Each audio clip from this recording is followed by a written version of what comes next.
Selamat datang kepada Cikgu Ayana dan juga Cikgu Yasmin. Baiklah, saya ingin ucapkan terima kasih kerana datang mesyuarat kita pada hari ini.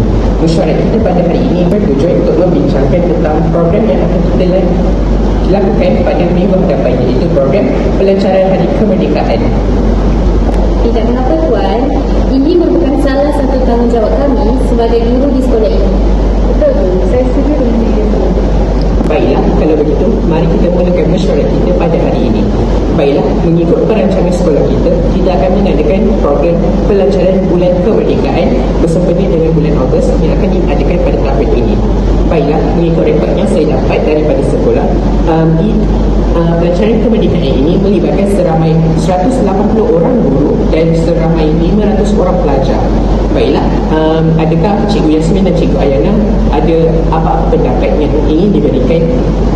Saya selaku setiausaha mesyuarat kita pada hari ini, Seperti yang kita tahu, sekolah kita akan adakan pelancaran Hari Kemerdekaan.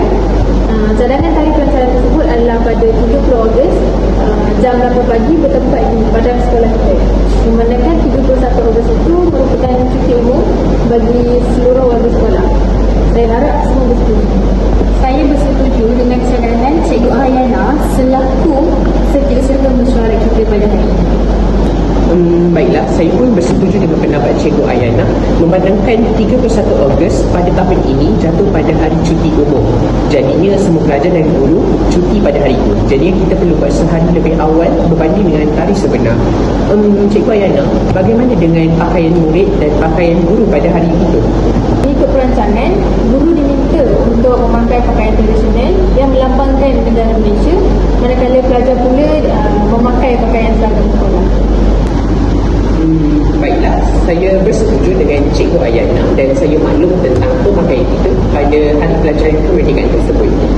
Cikgu Yasmin, bagaimana dengan kutipan dana dan sumbangan? Bagaimana perjalanannya? Baiklah, selaku bendahara mesyuarat pada hari ini, saya telah bekerjasama dengan pihak PIBG sekolah kita untuk mendapatkan dana bagi menampung segala kos pembelanjaan pada majlis tersebut. Kos pembelanjaan ini meliputi kos makanan VVIP, makan dan minum guru-guru serta pelajar-pelajar sekolah,